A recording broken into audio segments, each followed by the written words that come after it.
Hello friends, नमस्कार। स्वागत है आपका अडानी एजुकेशन एकेडमी आसिंद के इस यूट्यूब चैनल पर।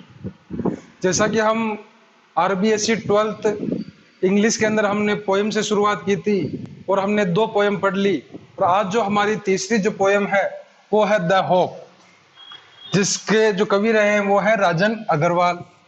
और ये राजन अग्रवाल जो है, इनका समय जो रहा है वो 1991 से लगाकर प्रेजेंट टाइम तक, मतलब वर्तमान समय तक भी ये कार्य कर रहे हैं।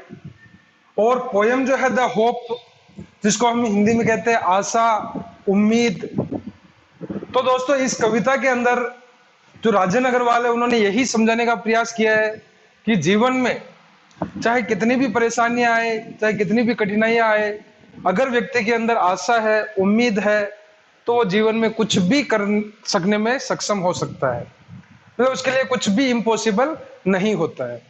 तो उसी चीज को इन्होंने समझाने का प्रयास किया। कुछ उदाहरण भी दिए कि पक्षी किस प्रकार से आशा रखते हैं, कोई व्यक्ति निराश हो जाता है तो किस प्रकार से वापस वो आगे बढ़ने के लिए एक उम्मीद रखता है, एक आशा रखता है। उन्हीं चीजों को सारी को इस राजन अग्रवाल ने इस पोएम में समझाने का प्रयास किया। तो दोस्तों, बिना कोई ज्यादा भूमिका के अपन डायरेक्ट समझने का प्रयास करते हैं कि वास्तव में होप होती क्या है और किस प्रकार से होप हमारे जीवन को जीने में हमारे लिए सहायक होती है। तो समझते हैं दोस्तों, राजन अग्रवाल ने कहा है कि hope is given different names, कि आशा को, जो उम्मीद जो होती है, उसको अलग अलग नामों से पुकारा जाता है। सम कॉल इट एक्सपेक्टेशन, कुछ लोग जो है इसे एक्सपेक्टेशन कहते हैं, उम्मीद कहते हैं। कुछ लोग इसे उम्मीद कहते हैं। Other terms it future relevance, और कुछ लोग जो है इसको फ्यूचर यानी भविष्य की, रिलेवेंस यानी प्रासंगिकता, तो भविष्य की प्रासंगिकता कहते हैं। कहने का मतलब ये दोस्तों कि कुछ लोग इसको उम्मीद नाम से जानते हैं, कुछ लोग इसे फ्यूचर रिलेवेंस यानी भविष्य में क्या होने वाला है, क्या प्रासंगिकता होने वाली है, उसके बारे में समझते हैं। Some other think it a measure of benediction, और कुछ लोग जो है इसे, मेजर का मतलब होता है मापन, और बेनिफिक्शन का मतलब होता है उपकार, कि आपने जीवन में क्या उपकार किए हैं उसका मापन जो होगा वो आपकी होप होगी, आशा होगी। तो अलग अलग लोग जो होते हैं अलग अलग नाम से इस होप को जानते हैं।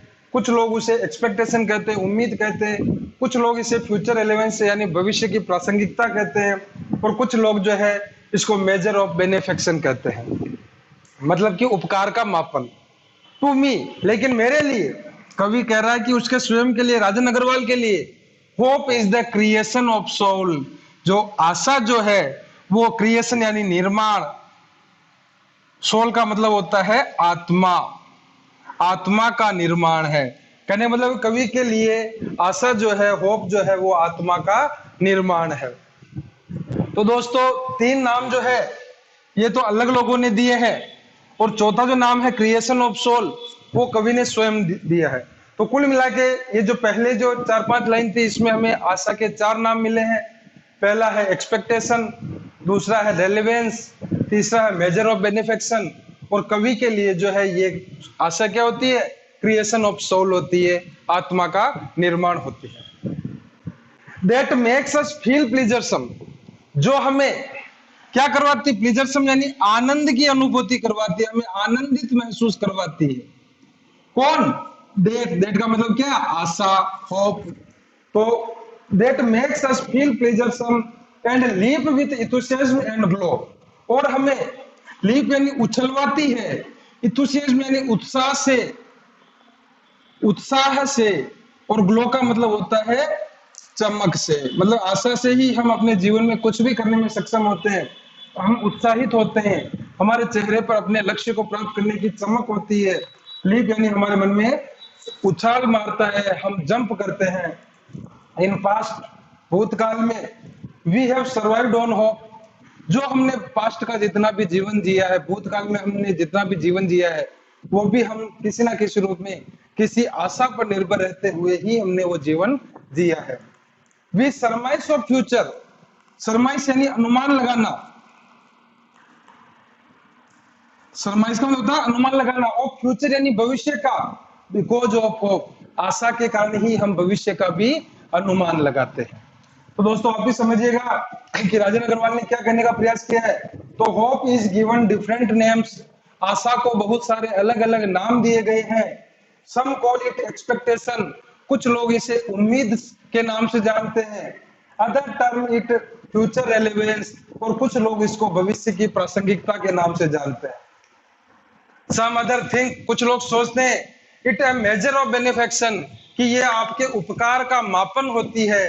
टू मी, लेकिन कवि के लिए hope is the creation of soul, आशा जो है वो आत्मा का सृजन है। That makes us feel pleasuresome, जो हमें आनंद महसूस करवाती है। And leap with enthusiasm and glow, और उसी आनंद के कारण हम उत्साह और चमक से उछालते हैं, जंप करते हैं, हमारे मन में उत्साह आता है। इन पास्ट, भूतकाल में जो भी हमने अपने अभी तक का जो जीवन जिया है, we have survived on hope, वो जीवन हमने किससे सर्वाइव किया है? आशा से। आशा से ही उस जीवन को हमने जिया है। We surmise of future because of hope, और आगे आने वाले भविष्य के बारे में जो भी हम अनुमान लगाते हैं वो भी किसके आधार पर? आशा के आधार पर ही लगाते हैं। तो दोस्तों सबसे पहले आशा के जो अलग अलग नाम है वो देख लेते हैं। पहला नाम था एक्सपेक्टेशन,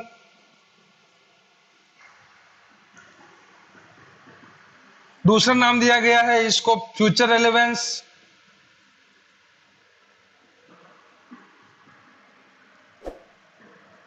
और तीसरा जो नाम दिया गया है इसको मेजर ऑफ बेनिफेक्शन।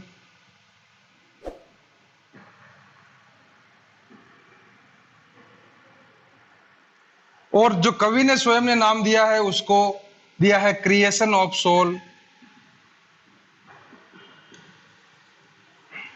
कहने का मतलब इससे पहले जो स्टेंजा है इसमें मुख्य रूप से क्वेश्चन हमारा यही बनता है कि अलग अलग लोगों के द्वारा आशा को क्या नाम दिए गए हैं? तो एक्सपेक्टेशन, फ्यूचर रेलेवेंस और मेजर ऑफ बेनिफेक्शन।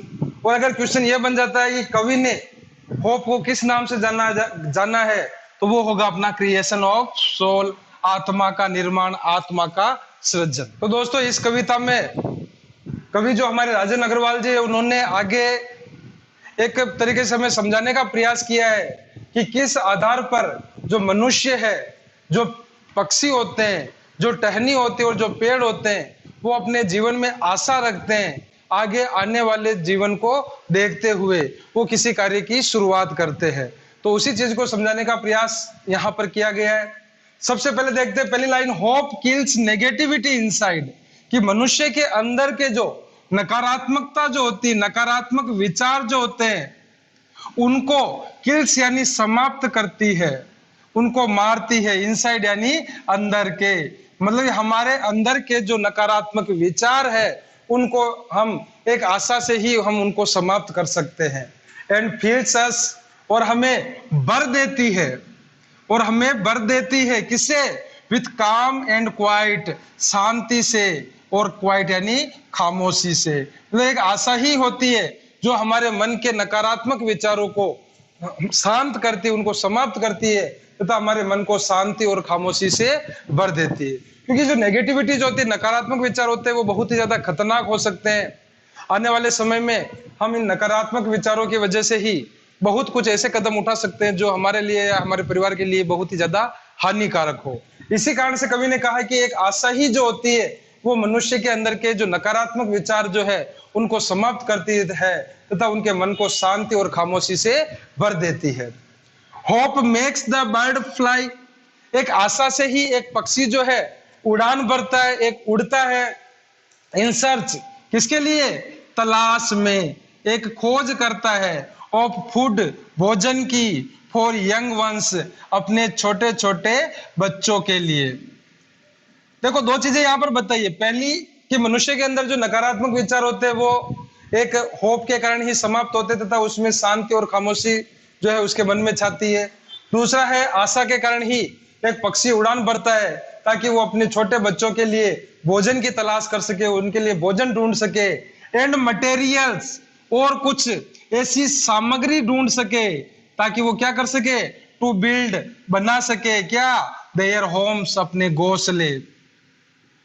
मतलब एक पक्षी जो होता है वो इस आशा से ही उड़ान भरता है कि उसके छोटे बच्चों के लिए भोजन मिल जाए, दाना मिल जाए तथा एक ऐसी ऐसे सामग्री मिल जाए ताकि उसके घोंसलों का, उनके मकान का, उनके घर का निर्माण हो सके। इट इज द होप, यह आशा ही होती है, दैट मेक्स ए बड, जो एक टहनी का निर्माण करती है, एक कली का निर्माण करती है, स्टे ऑन द ब्रांच, और वो जो कली जो होती है, ब्रांच यानी शाखा के ऊपर, स्टे यानी लगातार बनी रहती है, एंड ब्लूम लहराती रहती है। मतलब कि आशा से ही एक शाखा के ऊपर एक टहनी का निर्माण होता है, एक कली का निर्माण होता है, और वो लगातार रूप से उस शाखा के ऊपर लहराती रहती है। ट्री लॉस्ट देयर लीव्स, पेड़ जो है वो अपने पत्ते झाड़ते हैं, लीव्स का मतलब होता है पत्ते, पेड़ अपने पत्ते झाड़ते हैं विथ ए होप, एक आशा के साथ, दैट की वन डे, एक दिन ऐसा आएगा, इट विल बी लेडेंड, यह पूरा का पूरा वापिस लेडेंड यानी भर जाएगा, किससे, विथ ग्रीन ह्यूज, हरे रंग से, मतलब कि हरे रंग की पत्तियों से वो पेड़ पुनः वापिस परिपूर्ण हो जाएगा, अपना वास्तविक रूप ले लेगा। किस आशा से, इसी आशा के साथ पेड़ जो होता है पतझड़ की जो ऋतु आती है उस समय में अपने पत्ते झाड़ता है। तो दोस्तों यहाँ पर चार जो सजीव प्राणी है उनके लिए आशा क्या क्या कार्य करती है उसको एक छोटे छोटे उदाहरणों के माध्यम से राजन अग्रवाल जी ने समझाने का प्रयास किया है कि पहले अगर मनुष्य के मन में अगर नकारात्मक विचार आ जाए तो एक आशा ही होती है जो उसको शांति और खामोशी प्रदान करती है तथा भविष्य में आगे बढ़ने के लिए उसको मार्ग प्रशस्त करती है। दूसरा होता है एक पक्षी जो होता है वो एक आशा से ही उड़ान भरता है ताकि उसके छोटे बच्चों के लिए दाने की व्यवस्था हो सके तथा उसके घोंसले के निर्माण के लिए उसे सामग्री मिल सके ताकि वो अपने मकान का, अपने घोंसले का निर्माण कर सके। तीसरा एक टहनी की बात की है, जहां पर एक टहनी जो होती है लगातार रूप से एक शाखा के ऊपर बनी रहती है एक आशा के साथ ही कि वो लगातार रूप से उस पर अपना जीवन जीती रहती है। और फिर चौथी जो बात की है उसने कहा कि पतझड़ की ऋतु के अंदर जब पेड़ अपने पत्ते गिराते हैं तो वो भी यही आशा रखते हैं कि आने वाले समय में वो जो पेड़ है पुनः हरे भरे रंग से अपने हरे भरे रंग को प्राप्त कर लेगा, पुनः हरा भरा हो जाएगा और अपनी हरे भरे रंग की पत्तियों से लहराने लगेगा।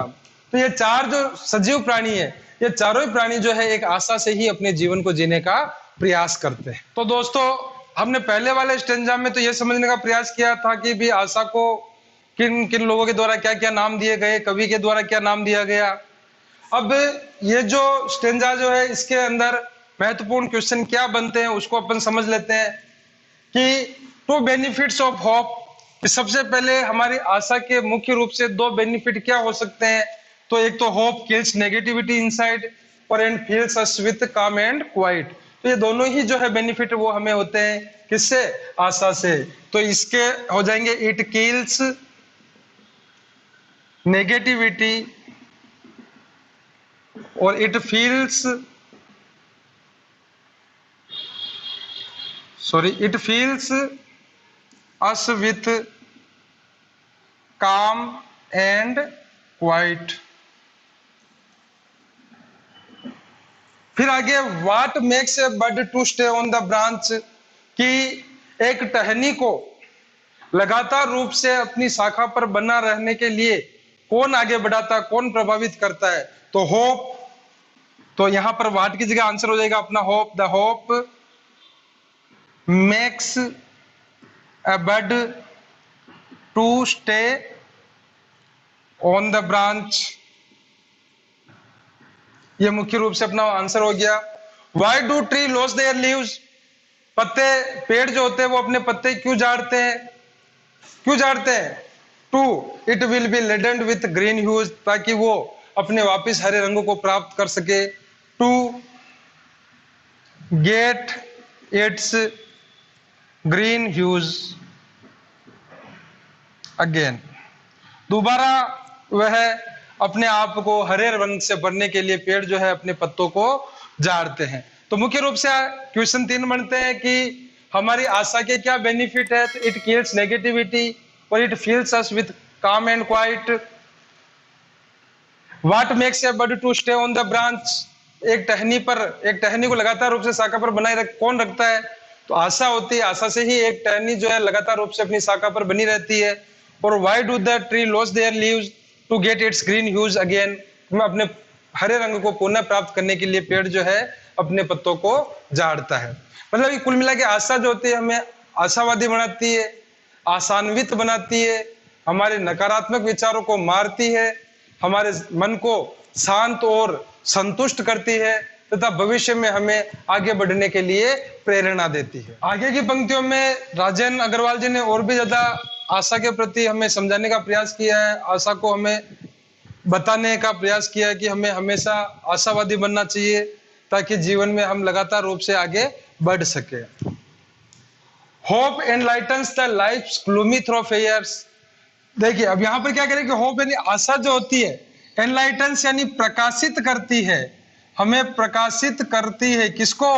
द लाइफ्स जीवन के, ग्लूमी, ग्लूमी यानी अंधकारमय, अंधकारमय या दुख वाले, थ्रोफेयर्स यानी आम रास्तों को। कहने मतलब आशा जो होती है वही हमें हमारे दुख के समय में हमारे अंधकारमय जो रास्ते होते हैं उनको प्रकाशित करती है ताकि उस प्रकाश की मदद से हम आगे की ओर बढ़ सके, आगे की ओर अग्रसर हो सके। And makes us feel freshness, और आशा ही हमें महसूस करवाती है क्या?